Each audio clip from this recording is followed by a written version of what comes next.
საგანგებო მსჯელობა მეუფე იობის დიპლომთან დაკავშირებით თბილისის სასულიერო სემინარიაში დღესაა ჩანიშნული სხდომა, რომელიც მიიღებს შესაბამის დასკვნას ურბნისისა და რუისის ეპარქიის მიტროპოლიტის დიპლომთან დაკავშირებით. თემა აქტუალური ეპისკოპოს გიორგის განცხადების შემდეგ გახდა.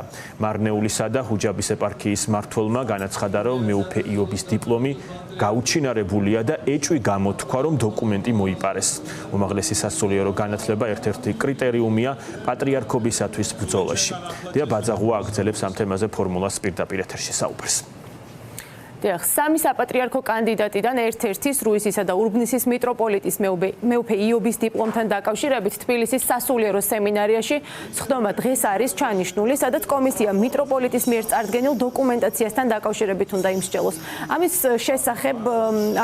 შესახებ მას შემდეგ გახდა ცნობილი, შემდეგ გახდება უბრალოდ ცნობილი, იქნება თუ არა ეს საბუთები საკმარისი იმისთვის, რომ მეუფე იობის დიპლომი აღადგინონ.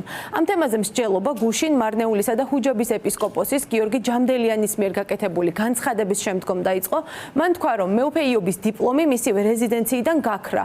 ასევე არ გამორიცხავს, რომ ის მოიპარეს.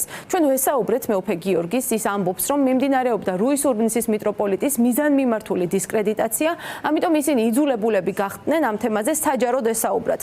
გახდება თუ არა ეს შემაფერხებელი ფაქტორი სინოდისთვის უცნობია. მართვა-გამგეობის დებულების მიხედვით პატრიარქობის კანდიდატს საღვთისმეტყველო განათლება უნდა ჰქონდეს. ამაზე ბოლო კვირებში მოგეხსენებათ აქტიურად მიმდინარეობს მსჯელობა, რადგან მეუფე ისაიას სწორედ აკადემიური დიპლომის არ ქონის გამო არ მიეცა საშუალება დაეყენებინა საკუთარი კანდიდატურა.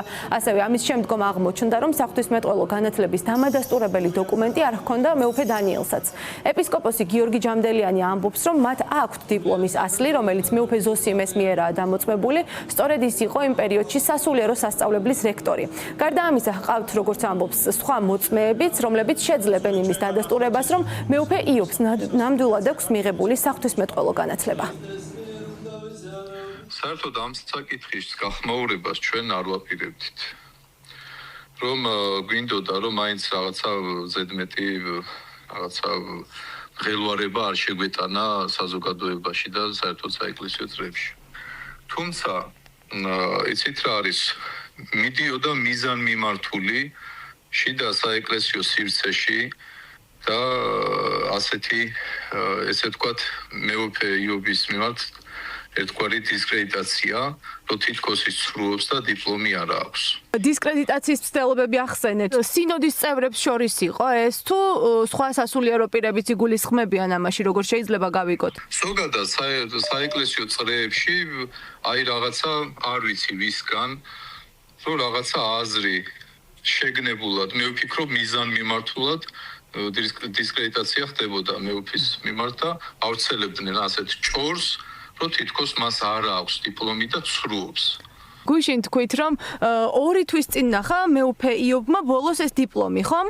დიახ. როდის აღმოაჩინეთ, რომ აღარ იყო ადგილზე?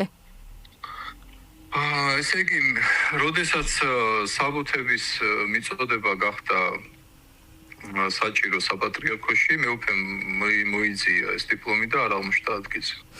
თქვენ ფიქრობთ, რომ დიპლომის დაკარგვა სწორედ მის კანდიდატობას უკავშირდება? მე ასე ვფიქრობ, დიახ.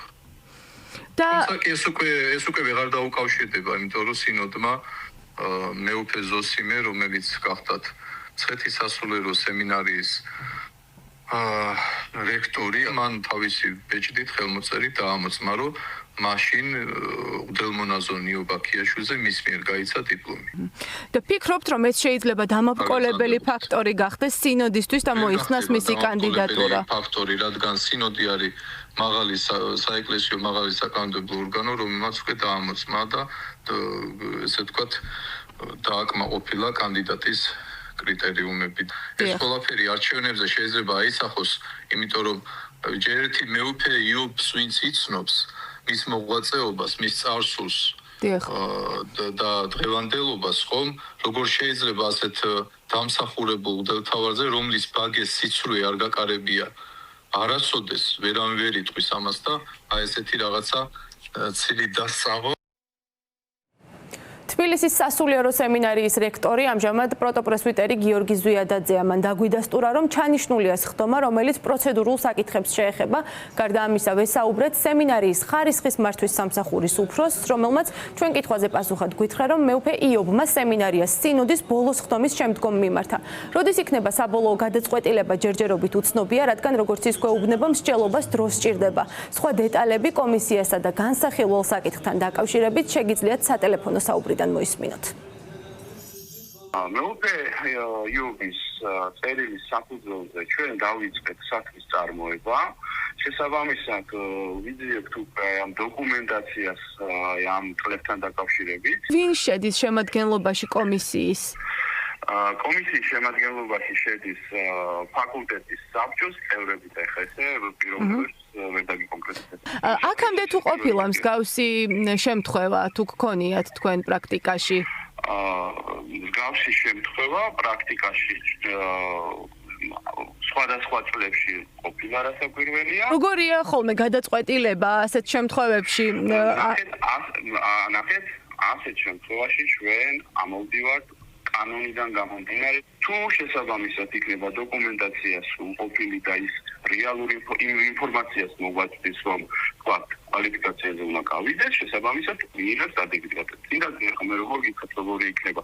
ეს ყველაფერი არის შიდა, ასე ვთქვათ, დოკუმენტაციაზე დამოკიდებული. როგორც ვიცით, ყავთ 4 მოწმე, რომელიც როგორც ამბობენ, udasturებთ იმას, რომ ის ნამდვილად სწავლობდა და დაასრულა სასულიერო სემინარიაში სწავლა და ასევე აქვთ ასლი მეუფე ზოსიმეს დამოწმებული. იქნება თუ არა ეს საკმარისი იმისთვის, რომ აღადგინოთ მეუფე იობის დიპლომი? კიდევ ერთხელ გიმეორებთ, ჩვენ განვიხილავთ ამ დოკუმენტაციას, რაც არის და ამ დოკუმენტაციაზე დაყრდნობით შესაბამისად მეუფე იობს მიმართავთ შესაბამისი გადაწყვეტილება.